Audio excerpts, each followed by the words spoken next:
los nacionales o los argentinos que estábamos al lado de él, teníamos un cristal en bruto y no supimos qué hacer.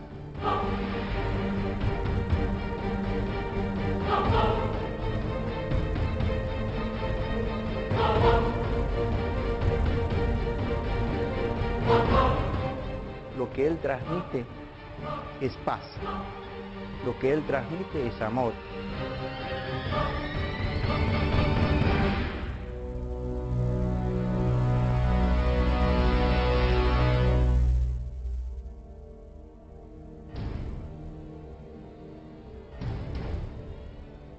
No solo ser generoso y dar una propina o dar una moneda al que nos limpia el vidrio, sino sacarse el pan de la propia boca para dárselo al otro.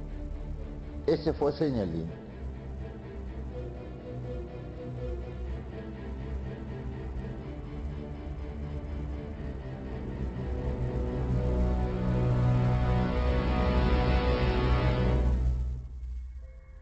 Tanto en el campo de instrucción como en el regimiento, como en Malvinas, nos dejó mucha enseñanza, muchos ejemplos. Entonces lo que siempre nos lleva a decir que era nuestro segundo padre, nuestro padre en las trincheras, ¿no?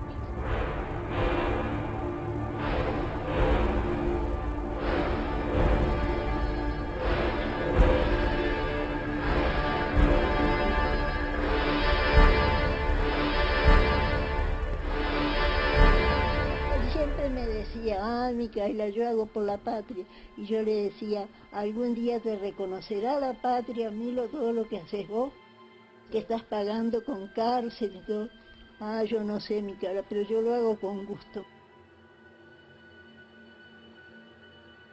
Yo no me quería acercar a agarrar la manija de un féretro,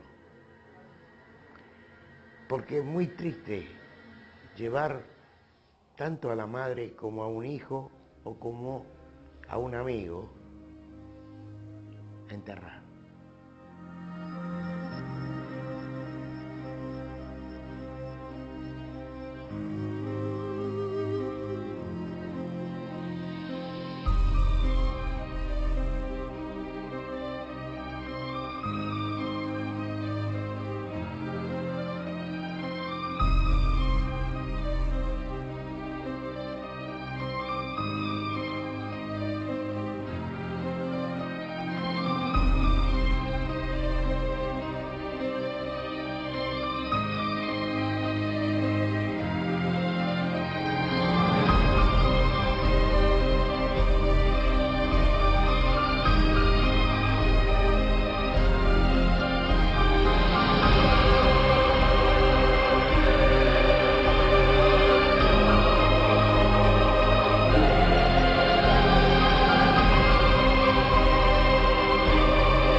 Era una figura muy prestigiosa en el ejército, una persona que todo el mundo quería conocer y nadie hablaba mal de él, al contrario, era un líder natural.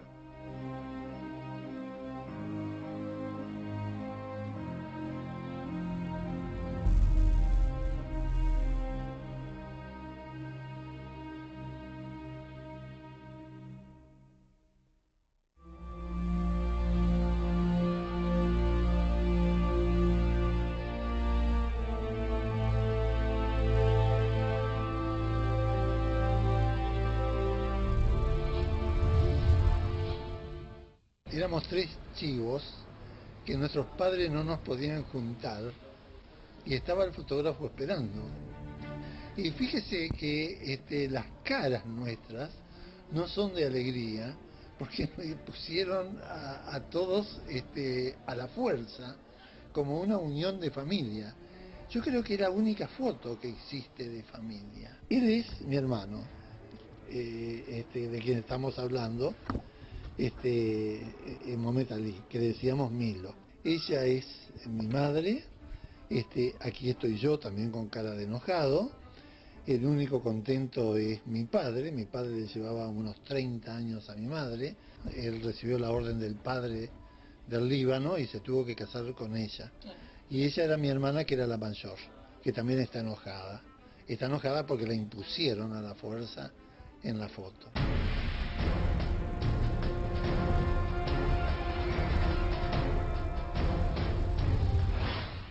Yo nací con este apellido y fui dándome cuenta a lo largo del tiempo que mi papá era distinto, ¿no? Una vez yo tendría 6 años, por ahí estaba en el club nuestro, en el círculo militar, y estaba jugando con una nenita, viste, que típico de las nenas, y cómo te llamas, así que, bueno, y una me dice, ¿cómo es tu apellido? Y al rato vuelve y me dice mi papá que después de San Martín está tu papá. Sufro la inmensa pena de tu extravío, siento el dolor profundo. La verdad que tuvimos una vida difícil, pero nosotros yo creo que como hijos les respondimos, tanto Mariano como yo, incondicionalmente, ¿no? No sé cómo será en otro contexto, pero él siempre nos decía, bueno, si viene una mala nota no importa, pero nunca una falta en la conducta. Es difícil porque, vos imagínate, papá preso, mucha gente hablando mal de él, y yo queriendo gritarles de adentro, no, están equivocados. Es un hombre de unos principios increíbles.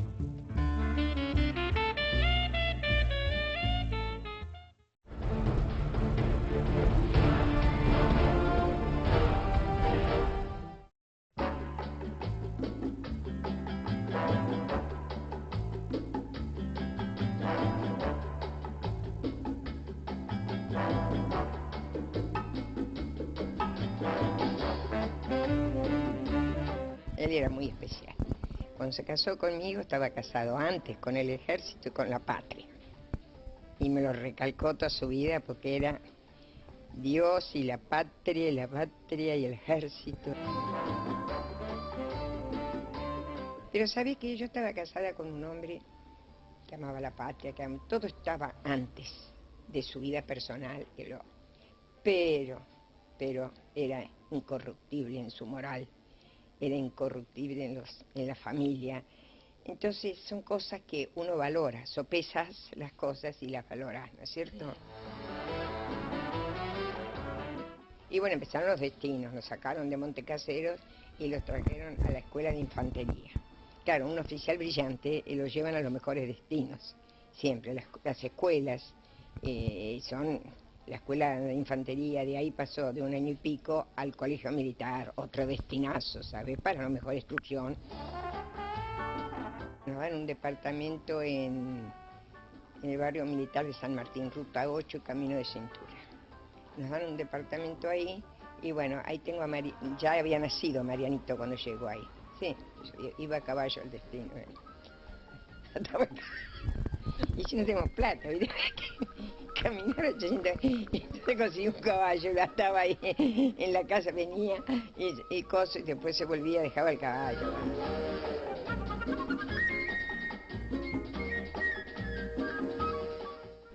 La primera entrevista que le hacen a él en Malvinas, porque sale el general Daer comentando, hay un joven teniente coronel, y yo decía, bueno, que salga el joven, que lo quiero ver. Y bueno, y un día sale. Y le dicen, ¿cómo se sintió? Fue la experiencia mejor de mi vida, dijo. Y dije, bueno, tenés 2 hijos, tu señora, ¿no? Y inmediatamente dije, no, tiene razón. Es su vida, eso es su vida. Señor, ¿qué significa para usted estar en este momento en la Argentina custodiándola ya como un territorio reincorporado a la nación? El orgullo más grande de mi vida. ¿Usted soñó alguna vez que lo iba a hacer? Siempre lo he soñado y he tenido la certeza de que iba a hacer este trabajo.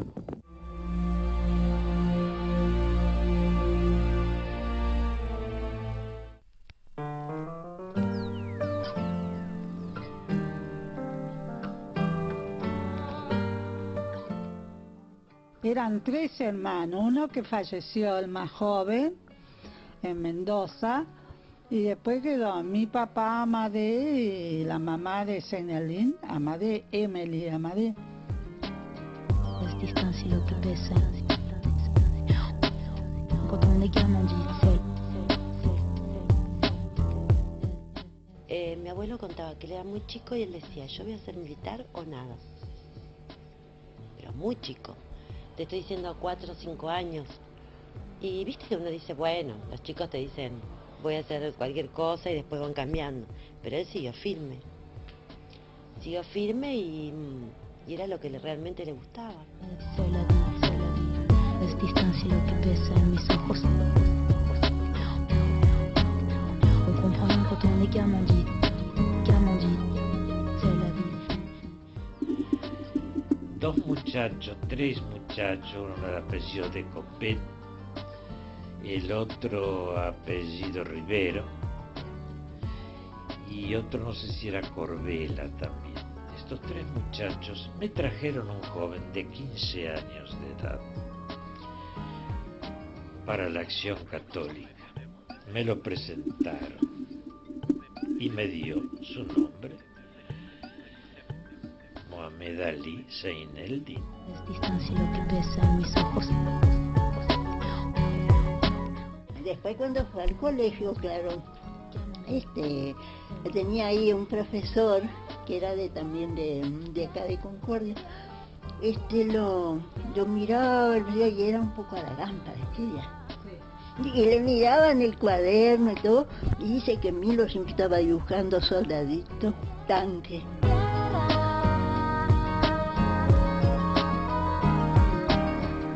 Es otra página, otro cielo.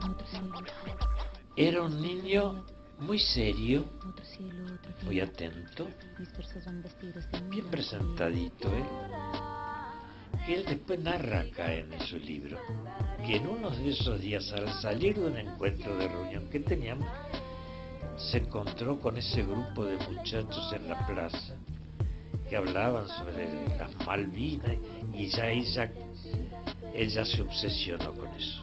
Y la obsesión de él siempre fue esa. Otra página, otro cielo, otro día. Mis versos van vestidos de melancolía. Es lejanía, es distancia lo que pesa en mis ojos. Sentirme ajena, matrizado ya en mis huesos. Que jugábamos, viste, por ahí me decía, bueno, andate vos a jugar con las mujeres, con los varones, no tenés que jugar. Marcaba bien.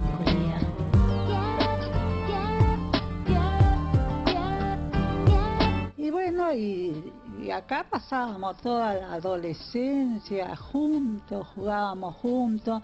A mí le gustaba boxear, una vez me metí, me dieron un tortazo.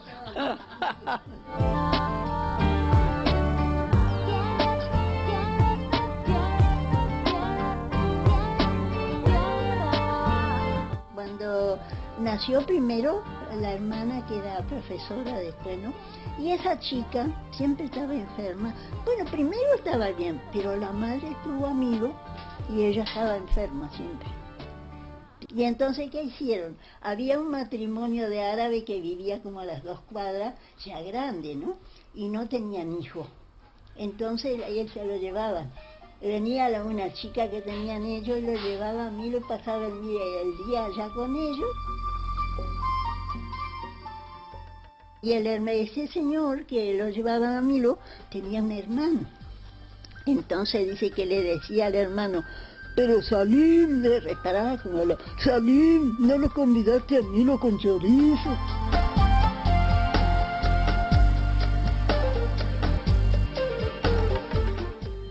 De todo lo que le decían allá, él venía a contarnos, porque él siempre estaba alegre.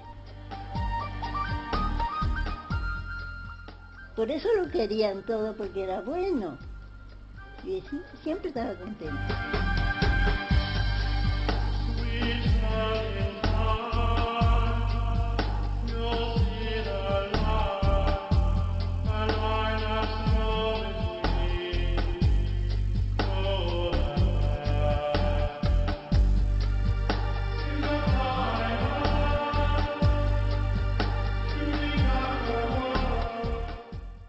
Y él amaba Concordia. Me pedía que yo lo saque a pasear de noche. Y salíamos a pasear en auto de noche. Él decía, acá estaba tal cosa, acá estaba tal otra, acá estaba tal otra. Era algo fantástico. Para mí cada vez que venía él era una alegría.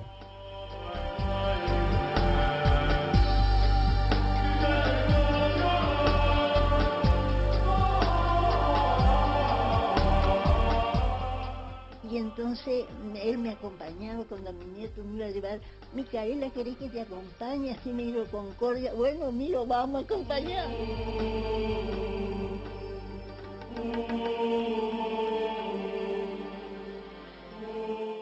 Me llevaba al cine, pero no permitía, viste, de esos guardabosques, que nada dijera. Él defendía mucho a la familia.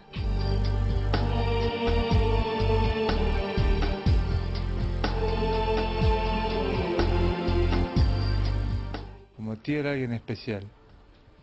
Siempre se preocupaba, siempre me llamaba, siempre estaba como atrás mío. Era una cosa, era una relación muy especial. Desde que yo era chico, una oportunidad, a mí me gustaba el aeromodelismo. Y él venía, en esa época ese día tenía un grado de mayor, bueno, y venía a visitar el resto de la familia, estaba la mamá, en esa época todo, y me acompañaba acá al autódromo de Concordia para que a él le gustaba también. Entonces me enseñaba cómo tenía que hacer, bueno, y siempre me guiaba en todo. Y él no tuvo vergüenza de manifestar a Dios en su vida, en sus obras, en sus pensamientos, no tuvo vergüenza.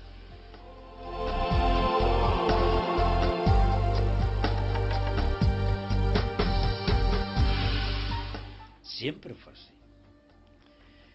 Cuando estuvo en Panamá, cuando estuvo por todos lados, él siempre fue el Milito que estaba en todo el partido.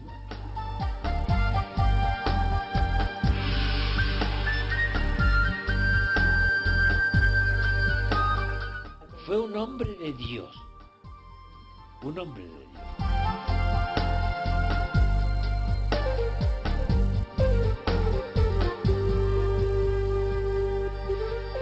Milito.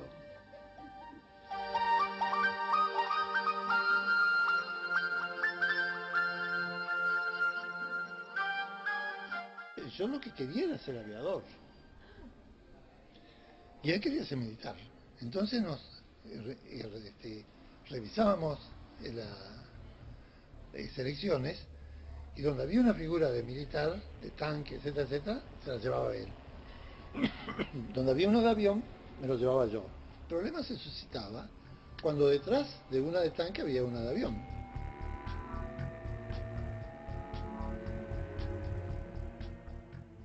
Cuando más o menos, ¿cómo se llama? Ya teníamos edad, estábamos terminando la secundaria, entonces fuimos a hablarlo a mi padre, para ir, él lo habló para ir al colegio militar, y yo le dije que quería ir a la escuela de aviación militar. Y mi padre, fíjese que era muy mayor, tenía 70 y pico de años, cuando nosotros teníamos 10 y pico, 16, 15. Entonces nos contesta, uno sí y el otro no. Y los aviones se caen. Así fue eso. ¿Y usted, doctor?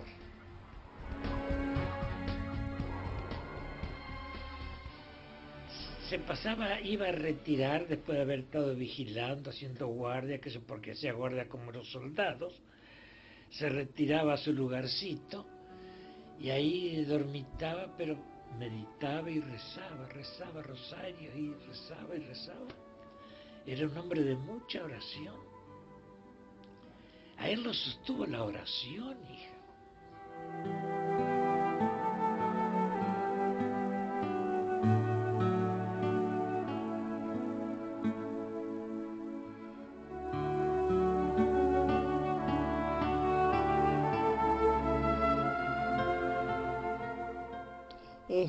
Una vez se apareció a la casa de la madre y venía con un soldado.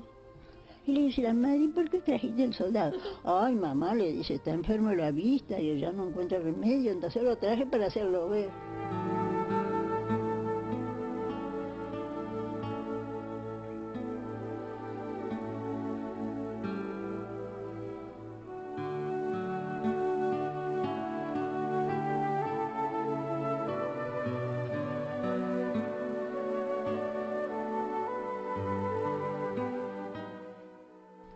Sí, a veces me da tristeza no tenerla, sí.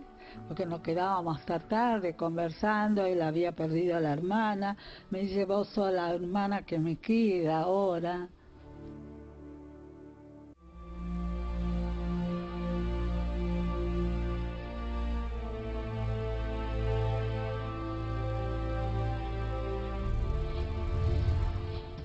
Él iba por la calle y la gente con una admiración lo saludaba, nunca tuvo un problema, ¿viste? Si un día venía mi hijo chiquito, él lo llevó un par de veces al colegio y de un camión le gritan maestro y entonces él lo saludó y mi nene le decía, ¿lo conoces al señor del camión? Le decía. No, le decía papá, la gente me saluda por la calle. Claro, era como, viste, cuando vos lo conocías y yo creo que uno veía esos valores que él tenía, ¿no? Era un hombre sin doblez, ¿sí? Te lo digo con el conocimiento que tuve de haber vivido al lado de él. Él no tenía doblez. Entonces eso es muy difícil de encontrar, porque desde la cosa chiquita, bueno, Dios dice, el que me es fiel en lo poco, me es fiel en lo mucho, ¿no? Por ahí lo que voy a contar parece una cosa simple. Pero si había un papel con membrete al lado del teléfono, con membrete del ejército al lado del teléfono, y papá un día me encontró haciendo un dibujito, me dijo, no, eso no es nuestro, es del ejército. Las vaquitas son ajenas, las penas son de nosotros. Yo soy una agradecida con Dios, porque a mí Dios me dio la posibilidad de conocer, de estar en contacto con los valores más altos, con esos que te hacen vibrar el alma, ¿me entendés? Y con esos que por ahí el que está muy metido en el dinero y en el materialismo no me entiende.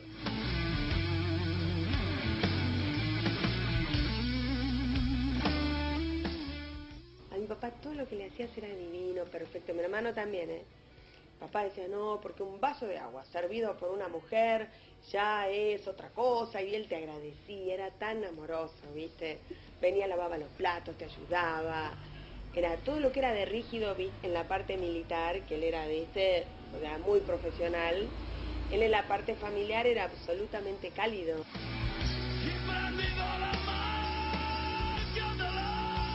Él era un hombre de grandes virtudes, las virtudes se forjan en el sacrificio y él antes que nada era el sacrificio, ¿viste? Él nunca había nada en lo cual él estuviera primero.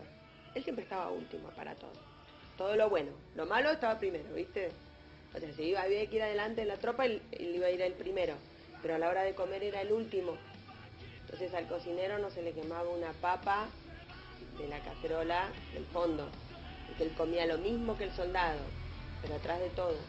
Entonces, primero el soldado más raso, todo así. Después el suboficial más joven, después así, hasta después el último, anteúltimo el segundo jefe y el último.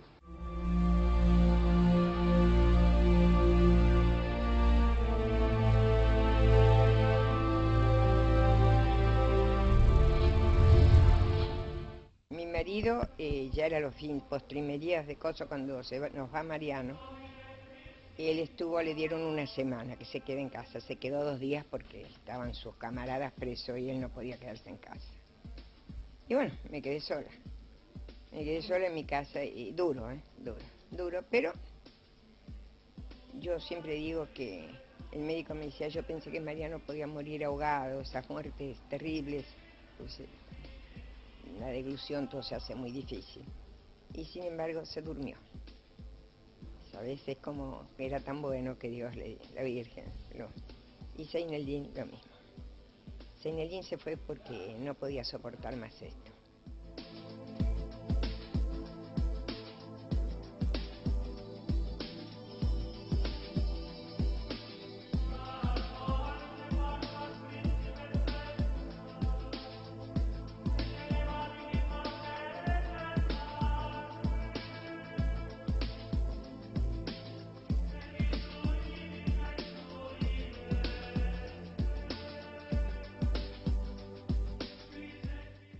Venían mis hermanas a quedarse con mi hijo, porque mi hijo, por ahí lo llevábamos en auto a verlo al padre, qué sé yo, pero la terrible enfermedad que tenía. Entonces él se quedaba con sus tías, sus adoradas tías, y yo me iba a verlo a mi marido. Cargada, si vos vieras los viajes que he hecho.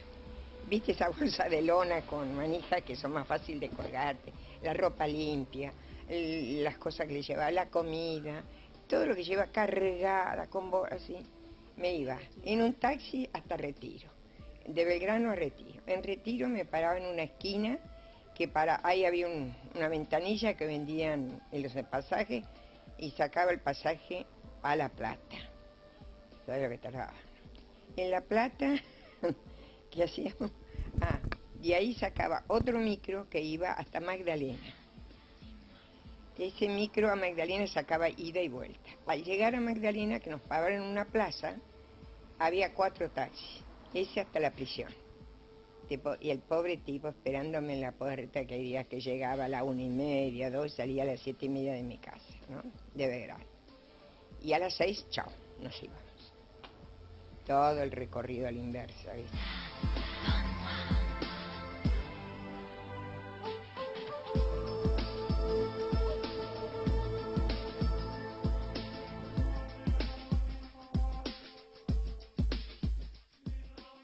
Y Alfonsín dieron vuelta, tuvieron toda la promoción que hace un año por Zaineldin, y al final ascendieron a todos porque no sabían cómo hacer para no ascenderlo, ¿me entiendes? Bueno, lo ascendieron.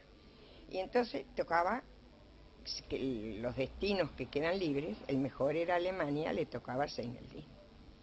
Y cuando estaba por ahí se llama un coronel y dice: Zaineldin, usted que siempre tiene todo bien, bueno, bien porque se sacrifica y lo consiguió. ¿Usted no dejaría ese lugar a fulanito?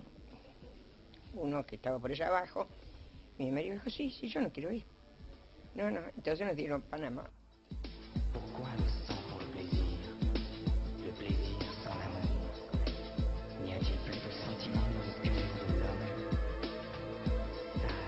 Yo creo que la Virgen lo apoyó siempre a Zaineldin. Él dice que hizo lo imposible para quedarse en Malvinas, o sea que lo mataron, ¿no? Y no fue. Entonces yo digo que ahí lo protegió la Virgen para que hiciera otras cosas. Y las hizo. Quiso salvar su ejército y como dice, bueno, perdimos, pagamos la cárcel. Y bueno, y ahora ya cuando estaba en una angustia total de lo que pasaba en el país, se lo llevó mansamente, sin sufrimiento, sin enfermedades degradantes. Como Martita me decía mi hija, me decía: mami, no nos hubiera gustado verlo papá en una enfermedad degradante.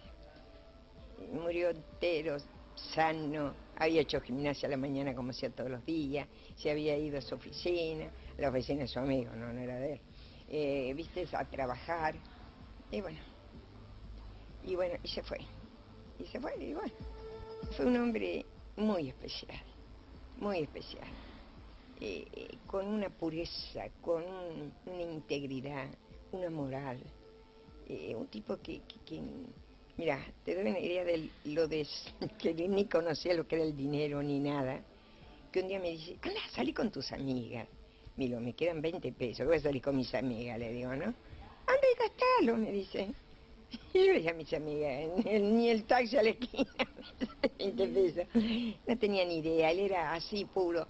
Lo que tenía, mira, yo tengo unos pesitos acá. Le digo: sí, pero mañana tenés que ir a la oficina, no tenemos, ¿sabes? Era así él. Y amó tanto a su patria, amó tanto a la familia, era tan buena persona, y bueno, yo creo que está en paz y al lado de la Virgen, su amada Virgen.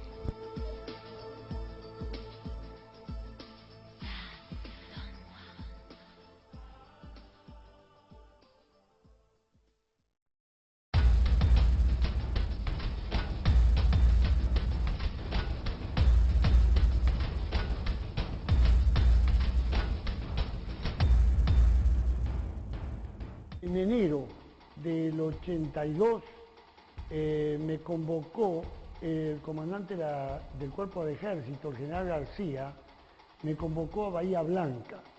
Me llamó la atención que me diera muchas recomendaciones de encubrimiento, de modo que yo ese viaje lo hice casi como turista. Una vez reunido, el general García me expresó que iba a tener una misión Yo en ese momento pensé alguna misión de la rutinaria dentro del país, pero ya cuando sacó una Biblia y me hizo jurar que iba a conservar el secreto, ahí me di cuenta que venía algo serio. Entonces me expresó el general García: le voy a dar una misión que estoy seguro le va a gustar. Va a participar de la recuperación de las Islas Malvinas. Navegamos durante 3 días sin saber que la operación se hacía, porque todavía la orden no se había concretado, sumado a un mar embravecido que no nos permitía ni estar de pie. La operación se decide prácticamente 24 horas antes del desembarco. Yo recibí la orden para preparar el regimiento y alistarlo para el desembarco en las Islas Malvinas. Para tal efecto, se me integró dentro de una fuerza de tareas anfibias de nuestra Marina de Guerra a órdenes del señor contraalmirante Busa. Una vez embarcados en los vehículos anfibios, tocamos tierra de las Islas Malvinas a las 06:35 horas, que tuve esa satisfacción y ese inmenso orgullo de poder tocar, ¿no es cierto?, encontrarme con las Islas Malvinas, que verdaderamente tantas oportunidades la habíamos podido soñar, ¿no es cierto?, desde niño o habiendo sido profesionales, etc. Inmediatamente desplegué mi fuerza especial del Regimiento 25 de Infantería y ataqué el aeropuerto, no encontrando resistencia, y aproximadamente calculando que en el lapso de 1 hora los ingleses habían abandonado el aeropuerto, encontrando sí muy obstaculizado el aeropuerto, lo que nos demandó un gran esfuerzo para quitar las máquinas y los obstáculos que habían dejado en la pista. 30 minutos después, al haber cumplido esta misión, recibí la orden del señor contraalmirante de reforzar la punta de infantería de Marina, que es con quien desembarqué, que se encontraba así empeñada en combate con infantes de Marina ingleses. Llegué al lugar prácticamente con una escaramuza no muy importante, y digamos que a las 10 de la mañana aproximadamente las Islas Malvinas estaban en nuestras manos.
Dicen, Galtieri ordenó tomar Malvinas el 2 de abril por problemas de Plaza de Mayo el 30 de marzo.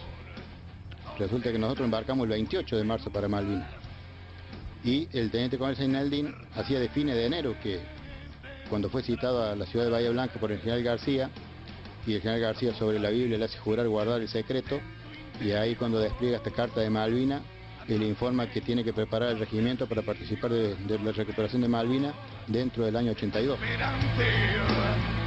Por vida aflicción, el visitante y su castigo. Creo que no fue algo que se organizó de un día para el otro, como se dice, ¿no? Entonces él vuelve al regimiento con esta orden de preparar la unidad para participar de la recuperación de Malvinas, pero bajo el secreto. Él no podía informarle ni a sus cuadros ni a sus soldados de que había que prepararse para esto. Entonces, como en esos días también estaba siempre latente un problema con Chile, nos preparó y nos de una forma que teníamos que pelear con Chile. Nos decía así todos los días: preparémonos, que posiblemente tengamos que pelear con Chile, que hay que estar preparados para defender la patria, para defender.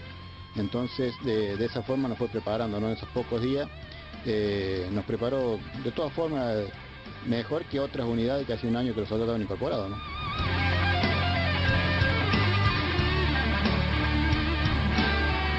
Grave pesado, mas no inconsciente, no te lo mando, es combatiente.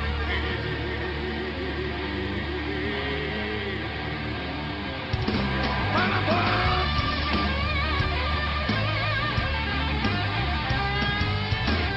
apocalipsis del sustento interior, andar sin encontrarle alivio al tormento, desesperante, mordida aflicción. Él desde el primer día sostuvo y terminó la guerra con más razón cuando la pista del aeropuerto no pudo ser inutilizada, no por tanto bombardeo. Él siempre dijo que estaba protegida por la Virgen la pista y ese bendito rosario que él enterró cuando el 2 de abril apenas se desembarcó, ¿no? Grave pesado, mas no inconsciente, no te lo mando, es combatiente.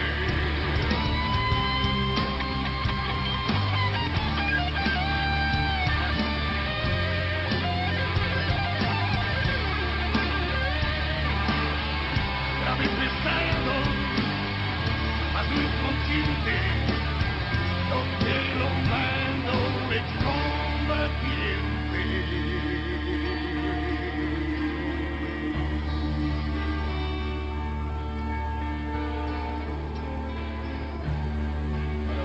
Creo que fue un ejemplo y todo el soldado que ha estado bajo su cargo desde que comenzó como subteniente hasta que se retiró del ejército, creo que fue un ejemplo siempre como jefe. Un ejemplo para los soldados y para todo el personal que estuvo a su cargo en cada unidad, ¿no?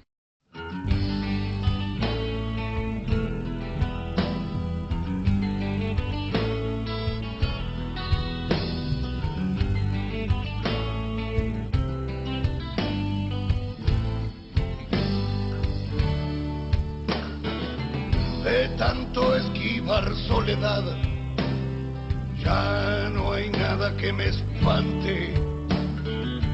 Todo lo que tuve una vez, hoy es ayer, hoy es distante. De nada vale recordar lo que fuera algún día. De nada vale llorar las horas perdidas.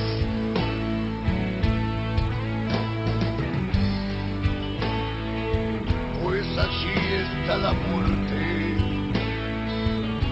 esperando. Estuvo en una trinchera con sus soldados y en el campo de combate. Entonces un día se hace llevar con su chofer y se hace acompañar con 2 soldados más a Puerto Argentino, a la ciudad, a hacer trámite, a buscar información. Y cuando él llega a Puerto Argentino, que desciende del vehículo, debajo de su asiento se encontraba un paquete algo envuelto en una tela, en un repasador. Entonces los soldados lo sacan, lo desenvuelven y se encuentran que era un rico pan casero, ¿no? Entonces en ese momento calcula que quién no tenía hambre, ¿no? Y quién no deseaba un bocado de pan. Entonces no sabían si comerlo o dejarlo. Bueno, deciden de dejarlo donde se encontraba, lo vuelven a envolver y lo dejan donde estaba el pan. El teniente coronel vuelve al vehículo y emprenden el retorno al aeropuerto, a su lugar de combate, y le pide al soldado que estaba detrás de él que le alcance el paquete que había debajo de su asiento. Entonces el soldado se lo alcanza, él desenvuelve el pan, lo reparte en 4 partes iguales y lo come con los 3 soldados. Un soldado más como lo fue siempre.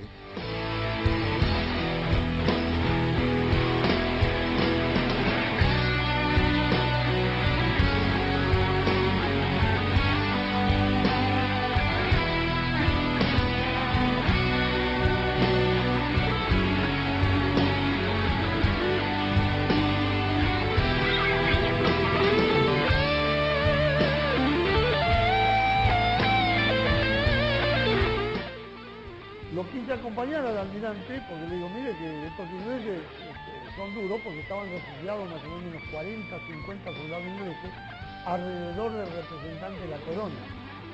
Y ellos fueron a defender finalmente la corona. Y el almirante me mira y me dice, yo estaba enmascarado, ¿no? Me dice, mire, señor Lin, si yo voy en son de paz, no lo puedo llevar a usted con esa pinta. El amor me lastima. De nada vale llorar lo que fuera entonces. Mi verdad, mi razón, junto al cedro y al bronce.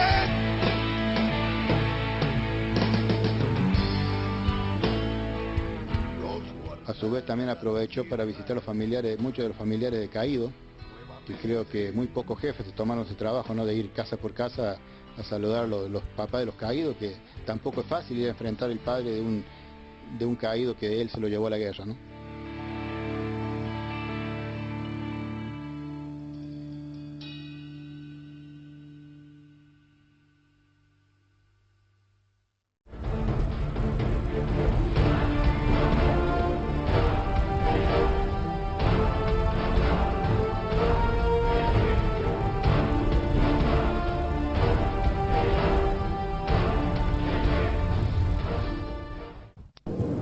Pero dentro del ejército no reconocemos otra autoridad que no sea la del comandante legítimo, que es el coronel Sailendín. ¿Usted cree que 30... Y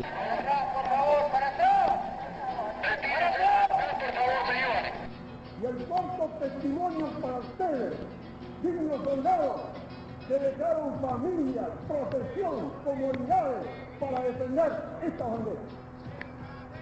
Del cual yo tengo el orgullo de lucir este uniforme de preso con ustedes, porque prefiero morirme en una cárcel podrido y no estar perfumado y bien vestido con el cartel de traidor a la patria y al ejército.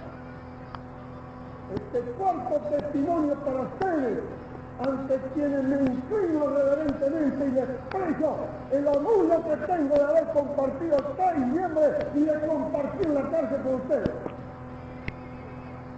Dios y patria.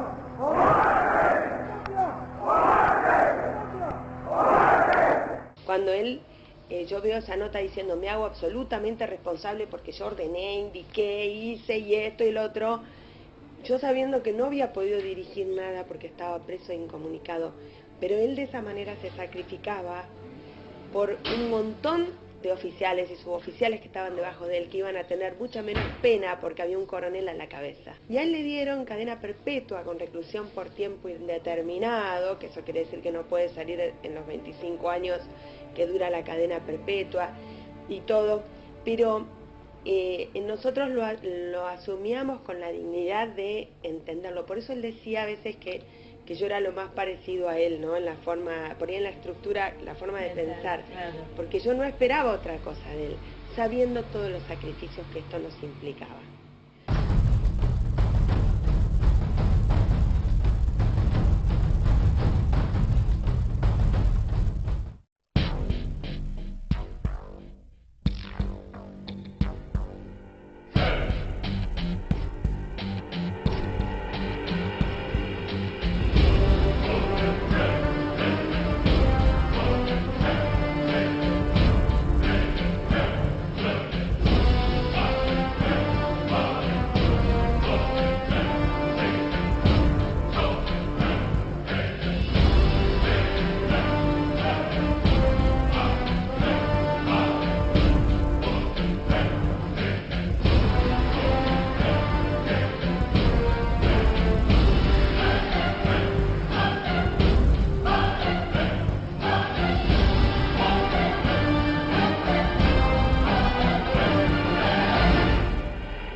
Por supuesto, siempre alguien que se destaca despierta celos y toda esa cuestión. Es decir, que Sailendín no haya sido general es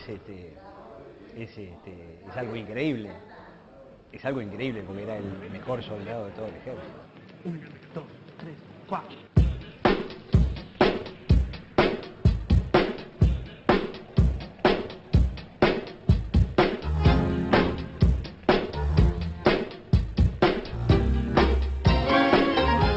Puede dar testimonio de los ofrecimientos que tuvo del régimen. de hacerlo curar a su hijo en otro país, de un cheque con muchos ceros que le ofrecieron para que se limpiara la cara, que se fuera a vivir en otro país, con plata, casa, auto, vivir una vida de bacán, como se dice, y a pesar de todo eso renunció.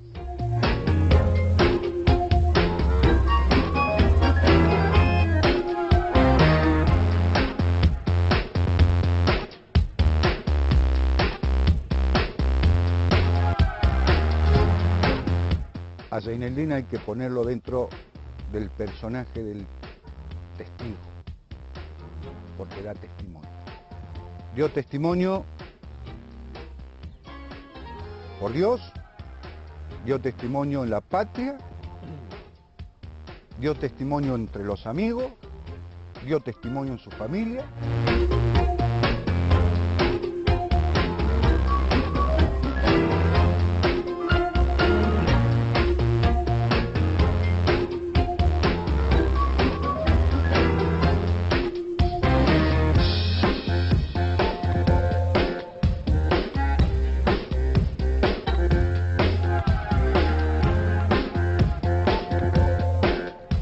No hay amor más grande aquel que da la vida por sus amigos. Yo creo que con eso resumía todo lo que Zaineldin pensaba y vivía. La entrega total. El testimonio, ese es el triunfo. Es el triunfo del testigo. Después viene el héroe, el santo.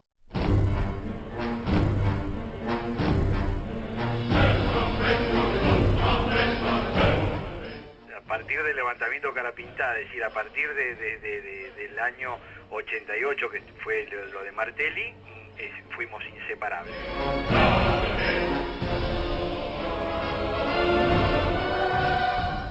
Cuando yo tenía 15 años e ingresé al colegio militar, había un oficial instructor, mejor dicho, había dos oficiales instructores que atraían toda mi atención porque eran dos personalidades impresionantes, de esas que aparecen de tanto en tanto en determinados lugares, ¿no? Y en especial en la milicia. Uno era el que después fue el coronel Eschinelli Garay, íntimo amigo del coronel Zaineldin, y el otro el propio coronel Zaineldin. Es muy difícil dentro de los seres humanos que encontrar a alguien que tenga tantas virtudes y tan pocos defectos.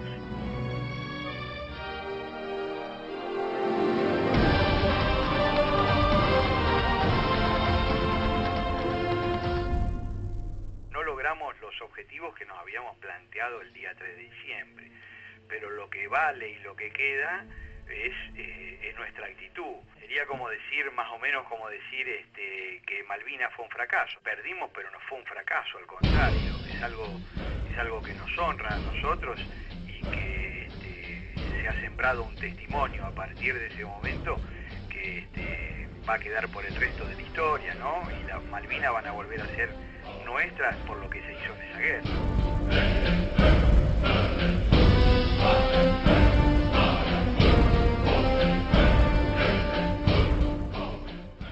Con el correr de los años me reafirmo tanto en esa imagen, ¿no? Y en eso que sostuve, porque decíamos nosotros en aquel entonces que lo que le faltaba al ejército, había que devolverle al ejército su espíritu sanmartiniano, su espíritu guerrero, y devolverle por sobre todas las cosas un comandante legítimo.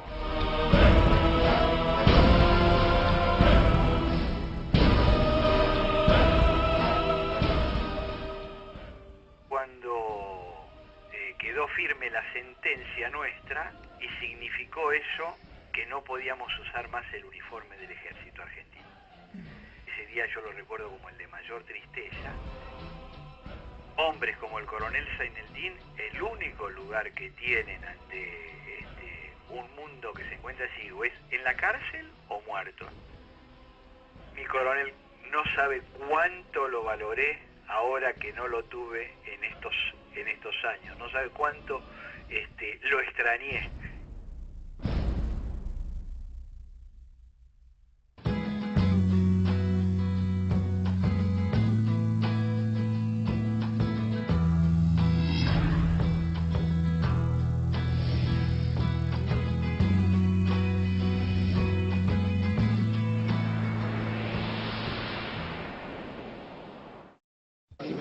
Mirá, Malvinas no la van a entregar los ingleses jamás. Ahí están todas las riquezas como para abastecer el mundo. Ellos saben lo que tienen en su poder. Ahí están 5 Argentinas: la Argentina patagónica, la Argentina antártica, la Argentina de los pasos comerciales del Pacífico al Atlántico, la Argentina marítima, donde están las riquezas, y la Argentina espacial. Entonces esas riquezas que abastecerían a todo un planeta jamás la podrán entregar. Y hoy te lo puedo asegurar.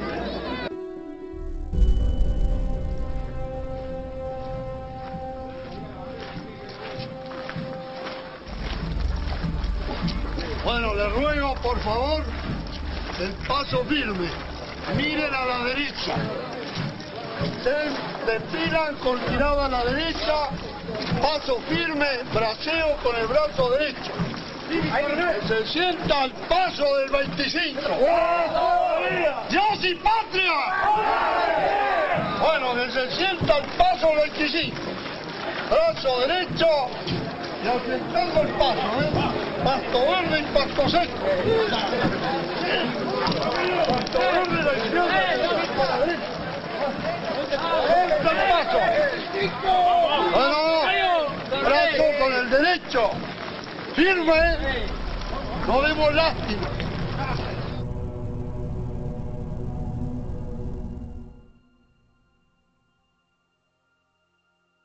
Una palabra no dice. En el campo de intrusión, como en el regimiento, como en Malvinas, nos dejó mucha enseñanza, muchos ejemplos. Entonces lo que siempre nos lleva a decir que era nuestro segundo padre, nuestro padre en la trinchera, ¿no? Como las flores que esconden lodo. Siempre digo que tengo 3 grandes orgullos y honores: haber ido a Malvinas, haber pertenecido al glorioso 25 y haber estado bajo las órdenes del coronel Zeinaldín. Como la lluvia. Un poquito más atrás. Será que eso mueve la rodilla. No oculto la debilidad, Sobre tu cara o el viejo mapa de algún tesoro. Bueno, hasta ahí aguanta la rodilla.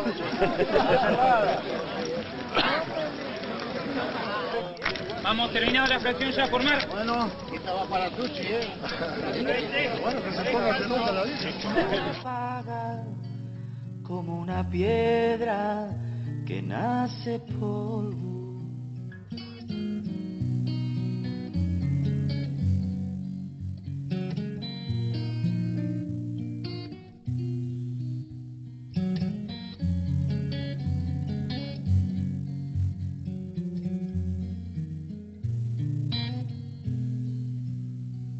Si un día me faltas, no seré nada, y al mismo tiempo lo seré todo, porque en tus ojos están mis alas, y está la orilla donde me ahogo, porque en tus ojos están mis alas y está la orilla donde me ahogo.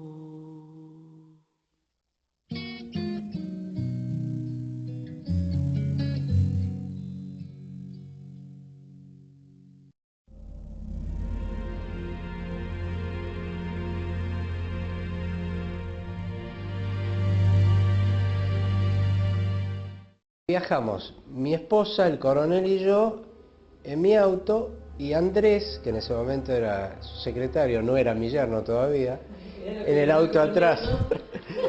Y llegando, no sé qué provincia era, llegando a Córdoba se desata una tormenta impresionante, pero no se veía de la lluvia, y así como no se veía hacia adelante, tampoco se veían los pozos que había en la ruta.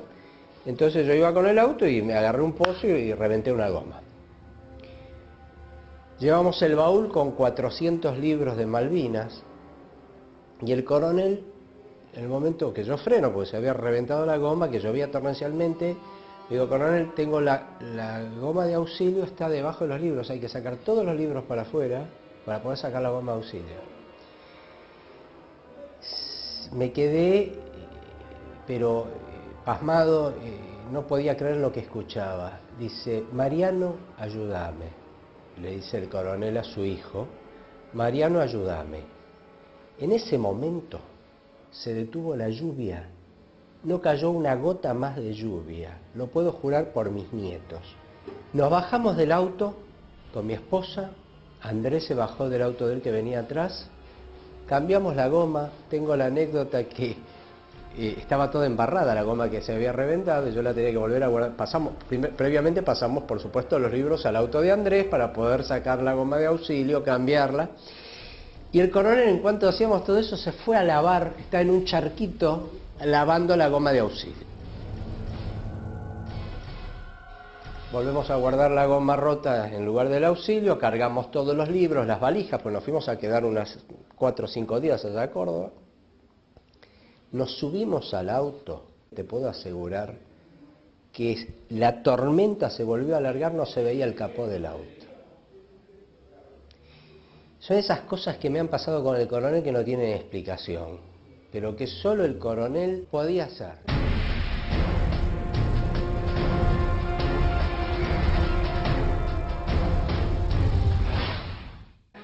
Celebra la vida.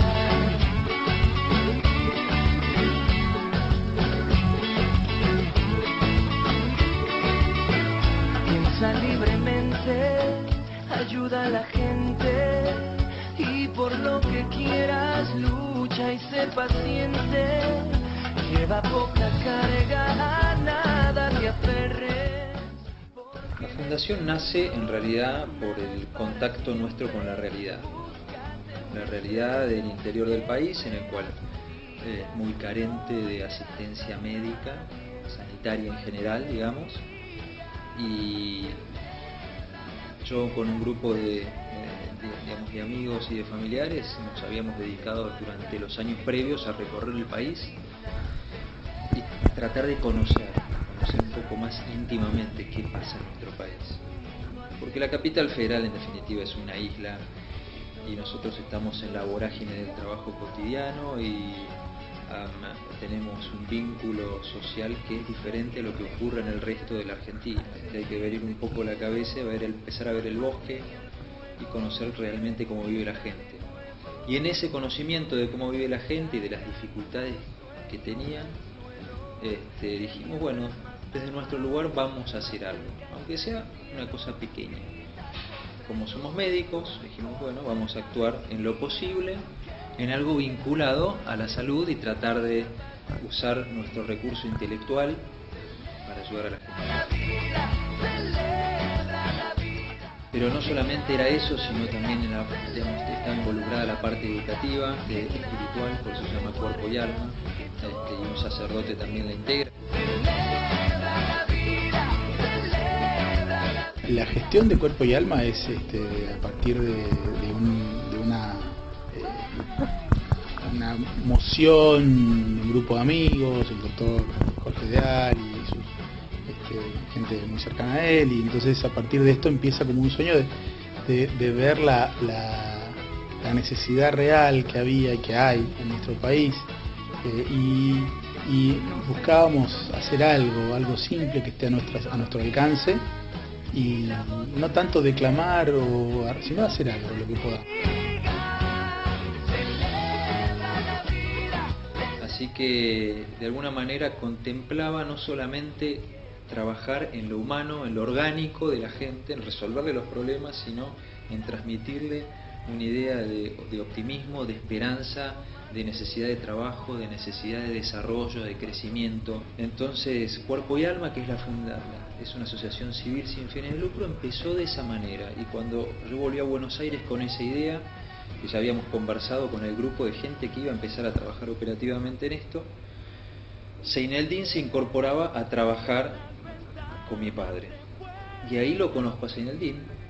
Él siempre hablaba de la continuidad más allá de él. Trató de entregarle a cada uno un legado de continuidad humana. Y en muchos casos de trabajo u operativa. ¿Sí? Así como se manejó y siempre fue muy generoso en ese sentido. Siempre entregó. Era un hombre de dar todo. No se quedaba con nada para él, lo daba todo.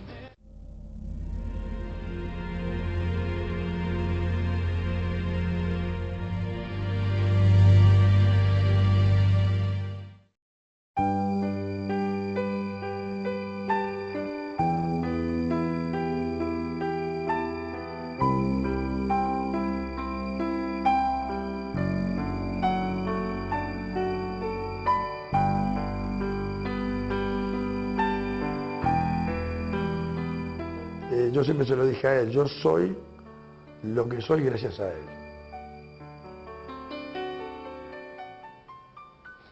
Entonces, me cuesta muchísimo, porque todo el mundo, o sea, yo estoy relacionado totalmente con él, todo el mundo que me conoce me vincula con él. Entonces, no tenerlo él al lado, también aprendí ahora a manejarme solo, ¿no? A decir, bueno, no está, y tratar de ser yo, de transmitir a los que conozco o a aquellos que no lo han conocido a él, de poder contarle quién era Seineldin. Él lograba a cada uno le daba su lugar. Todo el mundo era importante. Nadie no era nada acá.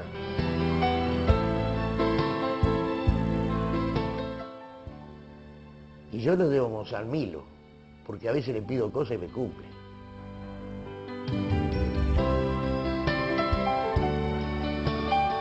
Yo soy católico, porque me lo enseñaron, pero a Dios no lo vi nunca. Y a Él lo vi, vivió conmigo.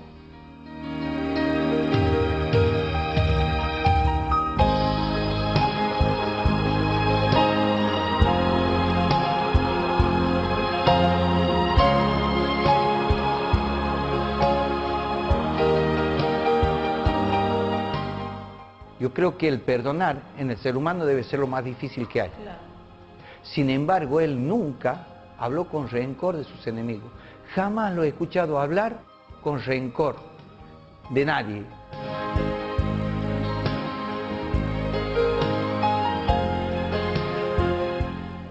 Ha sido un hombre que ha dejado huella, pozo. Aún con los que no comulgaban con él.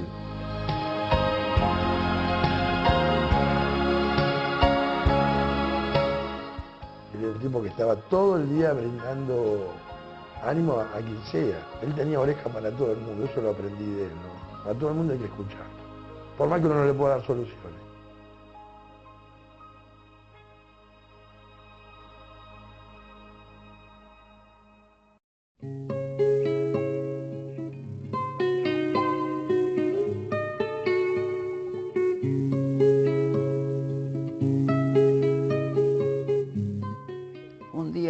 En invierno lluvioso, dice, yo ya me faltaban una semana para que me fusilen. Y me dice, viene el guardia, coronel, lo busca un señor y quiere hablar con usted. Sí, ¿quién es? Dice que el expresidente Frondizi. Ah, ¿qué pasa? ¿Qué pasa? Yo no conocía nada más que por la imagen de la televisión, nada más. Pasa, sí, conversamos. Casi 2 horas, dice, hablamos de todo. Él no me dijo a qué venía. Me conversó, hablamos de todo. Muy católico el coronel, muy católico. Y bueno, me dice, después de hablar un montón de cosas. Me llama la atención, dice, así que usted tiene pena de muerte. Sí, así es. Bueno, me voy despidiendo, es que le dice el coronel al doctor Frondizi. Cuando dice así, coronel, ¿usted me puede atender mañana más o menos a esta misma hora? ¿Cómo no? La vez que quiera. Yo mismo le hice el recau con cueros de mi nostalgia. En una oportunidad, cuando había comentarios de que podían ser fusilados, los mismos presos querían levantarse, presos comunes, querían levantarse para apoyar al coronel y a su gente que estaba en otros pabellones. Las veces que me tapé con aquella vieja manta, cada invierno fue una rosa. Al otro día se presentó a la misma hora. Había hablado él a Juan Pablo II. Había hablado de decir que en Argentina estaban cometiendo atrocidades con la gente. Un católico patriótico, un prócer de la Argentina, lo están por fusilar. Por haber dicho una verdad, por haber defendido su país. Inmediatamente el Papa dice que levantó el teléfono y habló con Menem y quedó todo en nada. Por eso estoy vivo, dice. Por Frondizi. Al otro día fue Frondizi. Bueno, a mí no tiene nada que agradecerme. Yo he hecho lo que tiene que hacer un argentino y nada más.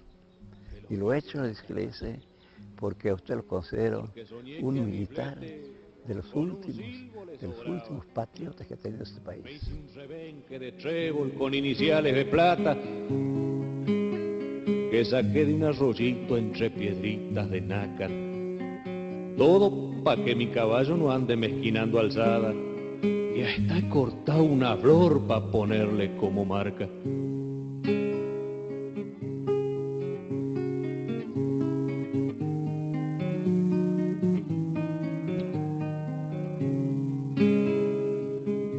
Pero pasaron los años y nunca llegó esperanza. Caballito que no tuve.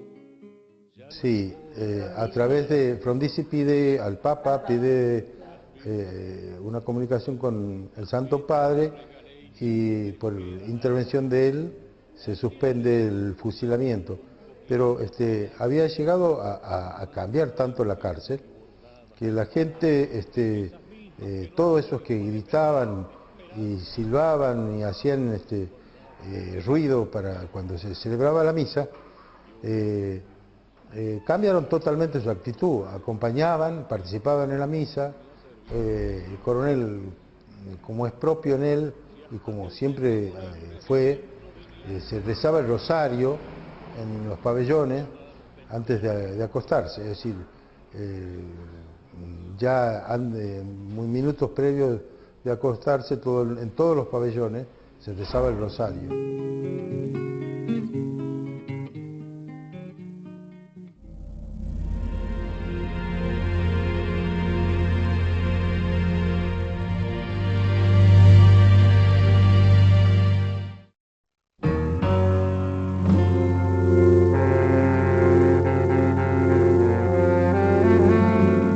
Hicimos la primera cena, que fue que está la foto esa ahí, en la cocina del 601, en Palermo, y hacía frío, hicimos un mondongo.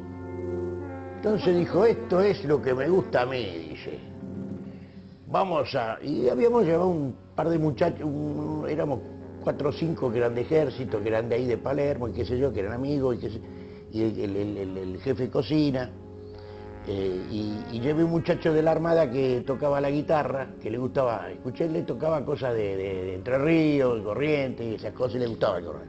Dijo, bueno, dice, vamos a bautizar este grupo como los mondongueros. Y así se formó los mondongueros. Claro, la primera vez fuimos 5, después fuimos varios, cada vez éramos más. Y yo iba de noche, porque no me gustaba ir 5 minutos, porque tenía mucha gente que atender él. Pero yo cuando descansaba entonces llegaba a las 9 de la noche, 10 de la noche y nos quedábamos hasta la 1 de la mañana. Después iba a dormir, después se levantaba a hacer ejercicio. Y así lo conocí el coronel.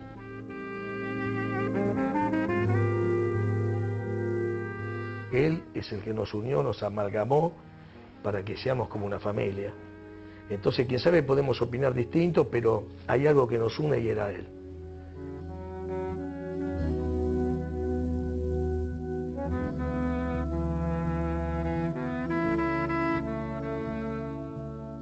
Y escucharlo hablar con la fluidez y con los conocimientos que tenía. Hace mandar a subordinados de él a revisar y estudiar la... Pero por sobre todas las cosas, rescatar eso, humilde. El coronel ha sido humilde, habiendo sido tan grande para la patria. Porque el coronel ha sido un tipo, un ejemplo de vida para el país. Para lograr posteriormente organizar una gran nación como es el día de hoy. Y logra George Washington combinar. No se lo puede ni igualar, ni comparar, porque de la honestidad tan grande al amor a su prójimo, el amor a sus soldados, vos solamente te tenés que dar cuenta cuando a un superior a otro superior lo puede engañar, pero un subalterno, un soldado, un superior jamás lo puede engañar, porque el soldado se da cuenta quién es el que lo manda, quién es el jefe, lo que siente por ellos. Y vos, cuando vos le haces un reportaje a los que estuvieron con él en Malvinas, vos ahí te das cuenta qué clase de persona era el coronel.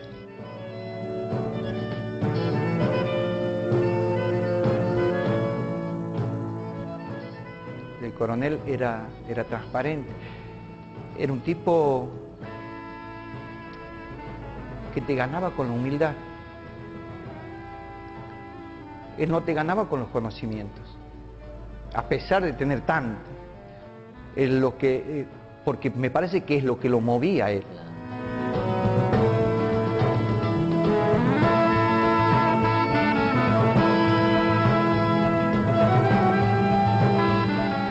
El coronel ha sido para nosotros, para todo el grupo de santiagueños que hemos tenido la suerte de compartir momentos gratos con él, ha sido un ejemplo, algo digno de imitar.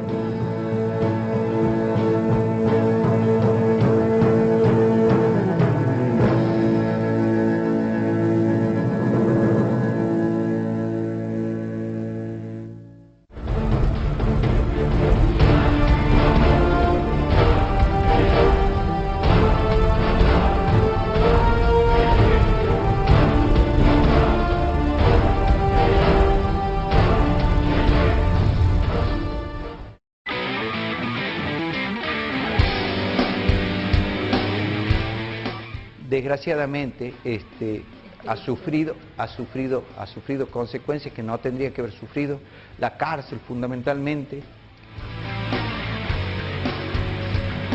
Siempre me opuse a que me pase. El coronel sufrió más cárcel que los peores genocidas que tuvo la República Argentina. Y por un alzamiento que nunca tuvo la intencionalidad de la interrupción democrática. Prefiero a José Larralde que a Che Guevara, guardo de un hombre grande, guerrero nacional que hoy tienen preso. Porque en aquel momento, te recuerdo, era más fácil tomar la Casa de Gobierno con los Boy Scouts que organizar un golpe de Estado. Las verdades me llegan por intuición, pues jamás nunca. Aún estando en la cárcel, dejó enseñanza. Aún estando en la cárcel, desde la cárcel dejó muchas enseñanzas. Era pecado sentirse argentino, no lo sé. Yo no he conocido otra persona tan carismática como el coronel. Un carisma impresionante. Y él llegaba muchísimo a la gente, pero y no llegaba demagógicamente, sino que llegaba con sentimiento.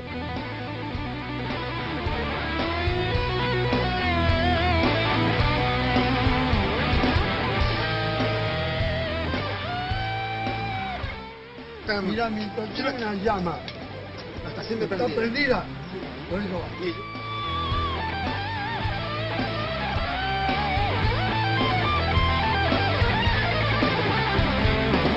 Estas verdades me llegan por intuición, pues jamás nunca a mí me habló el corazón, y sigo en esta huella, cumpliendo mi destino.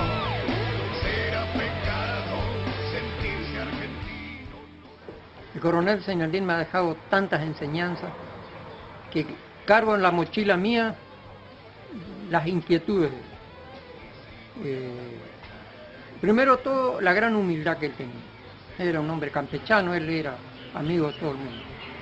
Un hombre muy humilde, muy respetuoso, muy decente, muy cristiano, que muchos han dicho que él era golpista y cosas así. Una gran mentira. Eso lo digo yo.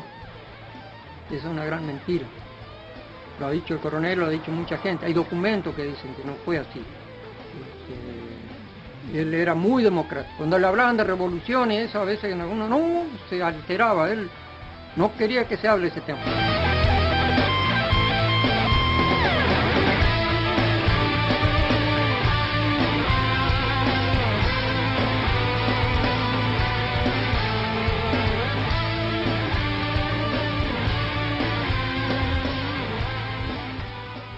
Lo que él transmite es paz, lo que él transmite es amor, lo que él ha dejado como enseñanza es que estemos atentos para superar estos escollos que se nos presentan hoy en día y para tener un país verdaderamente libre.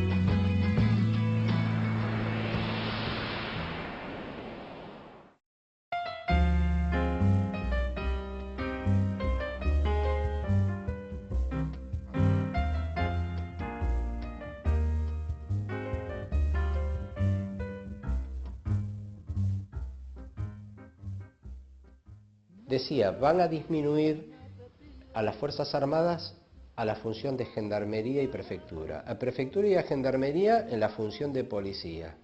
Y a la policía en meros agentes de tránsito haciendo multas. Exactamente lo que está ocurriendo hoy después de 20 años. Bien pagado,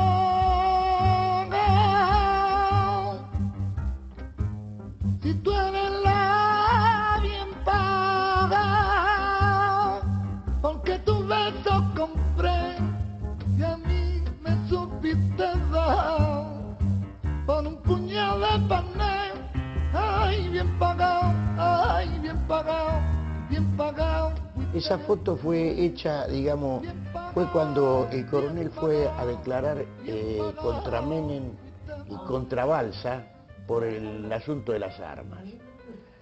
Entonces yo había ido ahí y habíamos pasado y un fotógrafo me dice, ¿qué tenés ahí abajo? Entonces le digo esto y me sacó la foto. Y pasó. El día 3 de septiembre, el coronel fallece el 2 de septiembre, el 3, mi hijo me dice, papi, saliste en primera plana de página 12, toda la página para vos. Yo, ¿yo qué hice? No, dice, estás con la campera abierta con... Entonces, como mi hijo es periodista, averiguó con otro que era periodista. Y mostraba que había dos intenciones en esa página.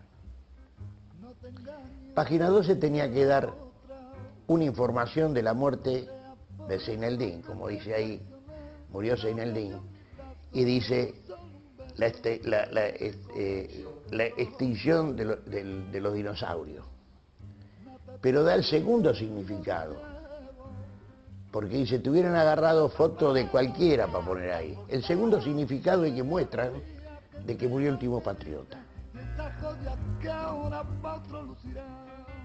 Que con ese patriota se terminó el ejército. Y es así. Si tú eres la bien pagada, porque tu beso compré, y a mí me supiste dar, por un puñado de pané, bien pagado, bien pagado, bien pagado, fuiste mujer. Bien pagado, bien pagado, bien pagado, fuiste. A mí me cambió la vida estar con él. Entendí que la vida no se puede vivir si no es en unidad de vida. El coronel nunca me lo dijo, pero yo lo vi en él. Decía lo que pensaba, pensaba lo que decía y actuaba de esa manera. Tenía una unidad de vida que yo no vi en otra persona.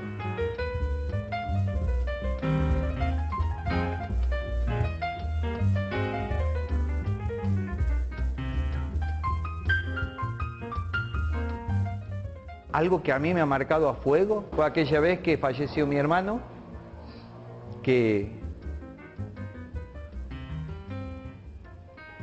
era una tristeza muy grande la que se vivía en mi casa, enorme.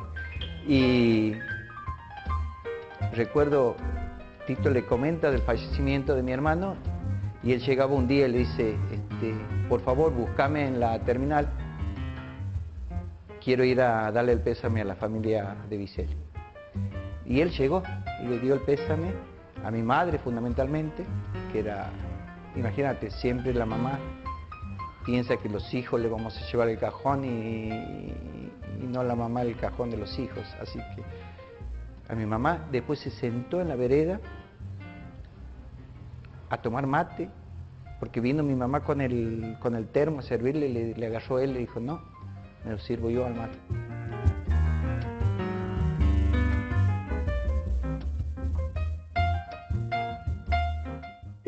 Yo cuando hablo del coronel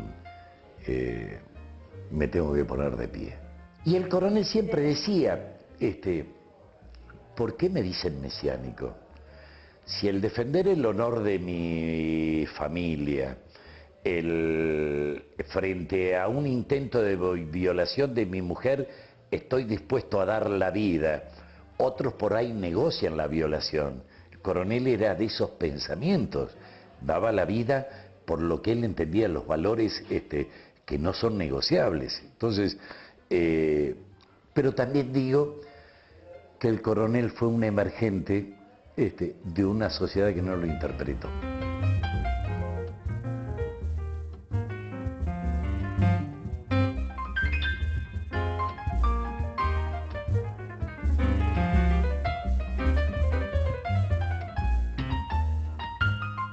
Celerino tuvo una época que salió con la iglesia a darle de comer a los pobres por la calle, con la iglesia San Cayetano de Belgrano. Él iba a darle de comer a los indigentes a la noche, lo hacía él. O sea, él, el sufrimiento, él no te lo demostraba, porque él no era un tipo que te iba a demostrar un día alguna flaqueza de algo, no, al contrario. Cuando él salió en libertad, a los muy pocos días estando en su departamento, se dio cuenta que había cartoneros. ¿Qué hizo Seineldín? Pues bajó de su departamento y organizó a los cartoneros. ¿Y qué? Juntó a los vecinos que estaban por ahí y hizo comida, les hizo una olla, una sopa. Él nos da a nosotros ese ejemplo de vida y ese ejemplo a seguir de un hombre patriota que quería y amaba mucho a su país. Él llega acá a nuestras empresas a ayudarnos con una serie de problemas que nosotros teníamos en unos campos en Chaco y Santiago del Estero. Y un poco cuando mi padre me hace el planteo de que venga Seineldin a trabajar con nosotros, la primera reacción fue: ¿qué entiende Seineldin de campo? Pero mi padre, con esa sabiduría también digamos, medio oriental, me dijo: tranquilo, espera, conocelo. Y al muy poco tiempo enseguida inmediatamente casi hubo una química absoluta. Yo creo que una de las cosas que tiene Seineldin es que nadie que lo haya tratado puede decir que él no le dejó una impresión o lo impactó de alguna manera. Y Seineldin me impactó por presencia, pero no solamente por la marcialidad de su presencia, sino por esa persona que es sistemáticamente consistente. Vive como dice que vive y no tiene ningún doblez. Y así era Seineldin. A mí me impactó enseguida este aspecto, como yo decía, un poco más marcial, de la disciplina, del orden, el método, pero había algo más, porque hay mucha gente ordenada y metódica. Había mucho más, había mucho más en profundidad, en espíritu, ¿no? De una persona que es consistente, que hace lo que dice y que vive lo que cree. Y esa es otra característica de Seineldin, la relación íntima entre lo que siente, lo que piensa, lo que dice y lo que hace.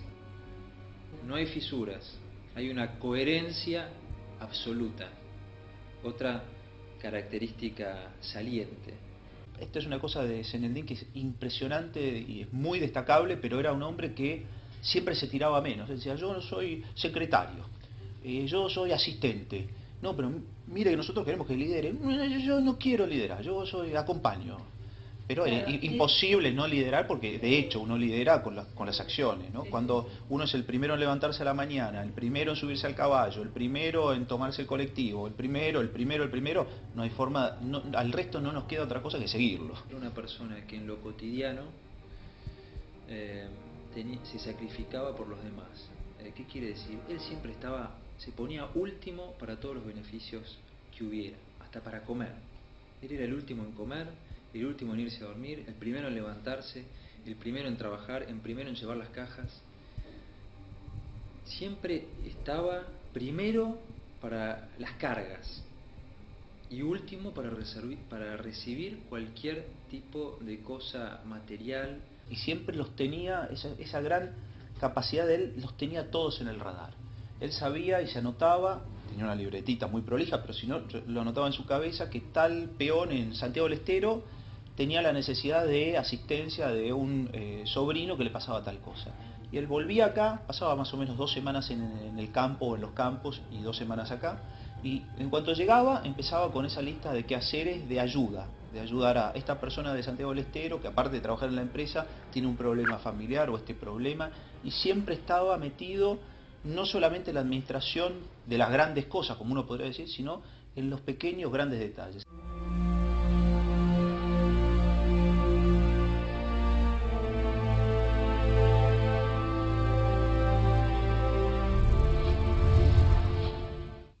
Él era un hombre justo, sí, y los justos trascienden.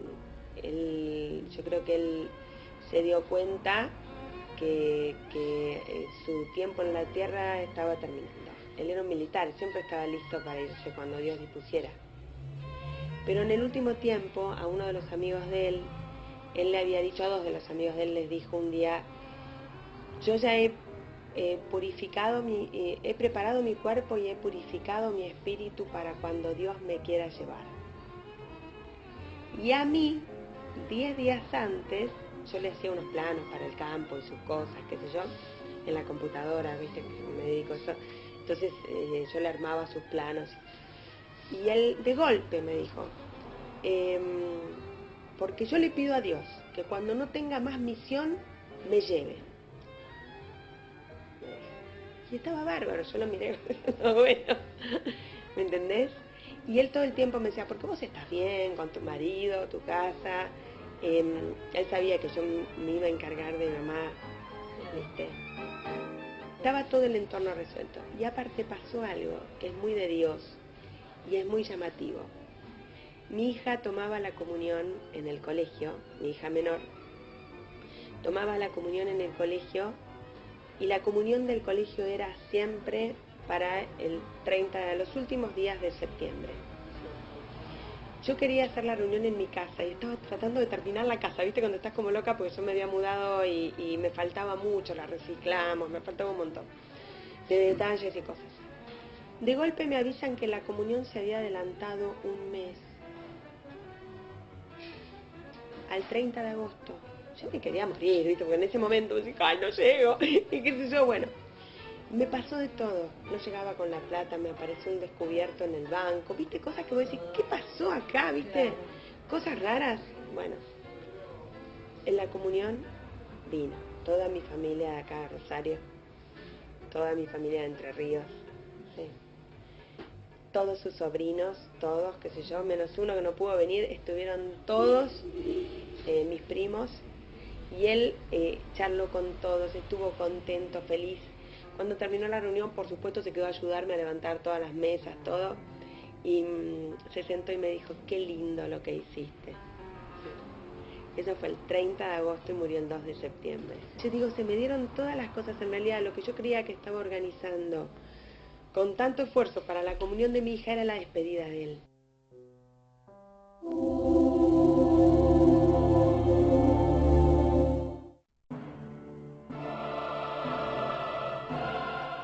Nosotros viajamos a Buenos Aires, nos alojamos muy cerca de donde es la fundación, en un hotel que está por la calle Tucumán, casi Florida, pleno centro de la capital federal, o la ciudad autónoma, como se llama hoy. Y sabíamos que la fundación estaba a unas 4 cuadras de donde nosotros estábamos. Así fue, llegamos a Buenos Aires, nos contactamos con él, nos esperaba, y me dijo él personalmente que a las 13:30 horas de ese día 2 de septiembre nos contactáramos por última vez como para coordinar algún último detalle que podía haber. Bueno, así fue, nos contactamos, nosotros almorzamos con mi amigo, nos contactamos desde ahí, 13:30 horas, y bueno, me dijo que estaba totalmente en orden, estaba totalmente combinado y que a las 16:30 horas nosotros nos llegáramos por la fundación, bajáramos ahí a un café que estaba abajo, hiciéramos un cafecito media hora y a las 17 horas ya nos reunimos con el gobernador de San Luis.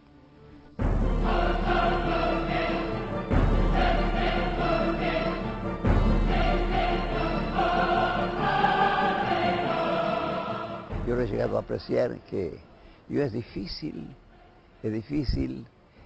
que a mí se me caiga una lágrima, ¿me entiende? Pero ese día que le digo, yo estaba aquí, yo creo que vengo a la mañana aquí a la finca, me voy de noche a la casa, y no me acuerdo qué andaba haciendo por ahí, por el lado del horno, y siendo como a las 3 de la tarde que me gritan, ¡patriarca! Y bueno, digo, yo entre mí, güey, viene el turco, digo. Y salgo por acá, nada. Entonces me metí por allá. Voy por allá, nada. Y el peón venía de allá, de fondo, de allá. Sí, le digo, no anda nadie. No, me dice, ¿por qué? Pensaba que venía el coronel Seineldi porque le sentí la voz de él, le digo. A los 15 minutos me habla por teléfono Augusto, mi hijo, que estaba en Buenos Aires. Habían ido a entrevistarse con él justamente. Nosotros en el desperece que se genera después del almuerzo, ultimando detalles con mi amigo, bueno, escuchábamos ambulancias interminables por la puerta del hotel, que es calle Tucumán, y bueno, y puede haber habido algún accidente, decíamos así, pero no nos imaginábamos qué era. Hasta el mediodía había sido un día normal, almorzamos juntos, a veces Seineldi tenía días que estaba un poquito más callado, pero eso es normal, digamos, cualquiera de nosotros, era un día de los días de él más callado. Y bueno, y al rato después del almuerzo se descompuso, así que fue casi, te diría, sin capacidad, no nos dio casi capacidad de reacción, sin hacer absolutamente nada. Pero yo lo describía como un día trágicamente normal, y diría que, fiel a sus principios, fue la trinchera.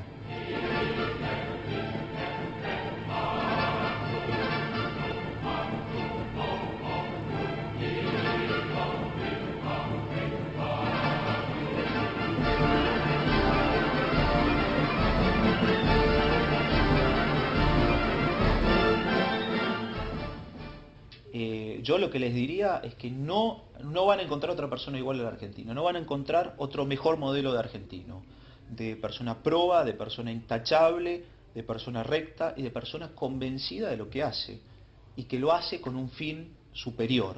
Seyneldin no hacía nada con un fin inferior. Seyneldin no quería manejar, acá no manejaba plata. Y eso que un rol de administrador tenía, él no manejaba plata. Él, hasta último momento nunca manejó plata. Usted me dice me paga, le decía a mi padre, yo se lo doy a mi esposa, a mi familia, yo no manejo plata. Pero mirá, llévale, viste, hay un proveedor, siempre hay alguien, él no manejaba plata. Intachable, honorable, decidido, siempre el primero. Yo, si encuentran otro argentino igual, me gustaría que me digan, porque yo estoy dispuesto a seguirlo.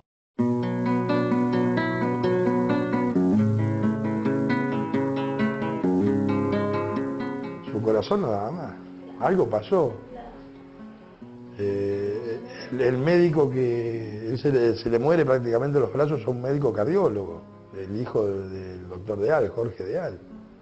Y él dice, falleció en el aire, porque falleció antes de caerse. Dice, no hubo ninguna posibilidad. Y ese corazón estaba sufriendo, porque él sufrió Malvinas, por la pérdida de sus hijos, lo de Mariano, y ver lo que pasaba en el pueblo. La mente pone la idea, pero manda el corazón. Ha vivido las virtudes en grado heroico, no solo las virtudes. No solo ser generoso y dar una propina o dar una moneda al que nos limpia el vidrio, sino sacarse el pan de la propia boca para dárselo al otro. Ese fue Seyneldin. No solo decir la verdad, ser veraz, sino decir la verdad sabiendo que eso tiene la consecuencia de la prisión propia. Y ese fue Seyneldin. Rumbo igual. Hay quien lo vive imitando, pero hay quien sabe a dónde va. Y yo siento que la persona se va, pero el espíritu queda, y él camina acá adentro. Las personas se van cuando Dios decide que se vayan, pero también quizás haya algún reflejo de la situación y el contexto histórico que era el momento de él de irse, ¿no? Pero el vacío fue inllenable. Te digo la verdad, fueron días, no sé si con lo de mi padre lo sufrí tanto, quizás porque ya también estaba curtido por lo que había pasado con Milo, pero es inllenable el vacío.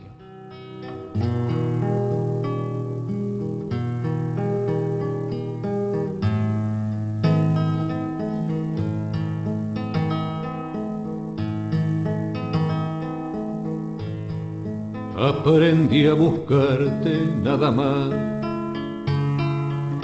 sin saber que estaba tan adentro mío y más allá de todo y de nada.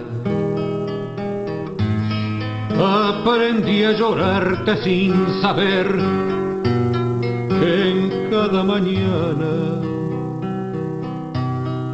bajabas el sol para... Y yo creo que si no hubiera faltado Marianito, el coronel hubiera sido otra cosa. Hubiera sido, digamos, hubiera durado más aguerrido, más...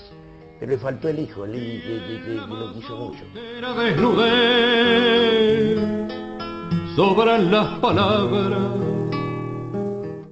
Él era un hombre humilde, siendo que era un hombre superior, absolutamente superior. Extraño fue todo, ya lo ves, la vida que pasa, y en la más austera desnudez sobran las palabras. Yo creo que la patria, desde su nacimiento, tuvo 4 líderes importantísimos, que fueron San Martín, Rosas, Perón y Seyneldin. De las horas lacias. Los nacionales o los argentinos que estábamos al lado de él, teníamos un cristal en bruto y no supimos qué hacer. Uno quería hacer un cenicero, uno quería hacer un florero, el otro quería hacer un anillo, pero no supimos qué hacer. Yo creo que ese fue la gran falla. Extraño fue todo aquel llorar, si hoy sé que me amas. Qué extraño fue todo, ya lo ves, la vida que pasa. Me dejó muchas cosas y ahora me dejó solo. Es lo que más me duele, que me dejó solo. Palabra. Me justifico por haber nacido, por haber sido no la mano derecha del coronel Zinedine. Yo fui el ventrículo derecho del coronel Zinedine. Él me tuvo en su corazón. Aprendí a llorarte sin saber. Me hubiese gustado que él se vaya feliz de acá, porque se fue así nomás, en un segundo, y sin podernos decirle algo, decir gracias, o se equivocaron, algo. No pudo dejar nada. O sea, todo lo que quedó, o sea, no pudo dejar nada, dejó un montón de cosas. Pero viste cuando te falta la última palabra, falta la última palabra de él. Se fue sin decirnos nada. Se fue sin decirnos nada. Qué extraño fue todo, ya lo ves, la vida que pasa. Y en la más austera desnudez sobran las palabras, sobran las palabras.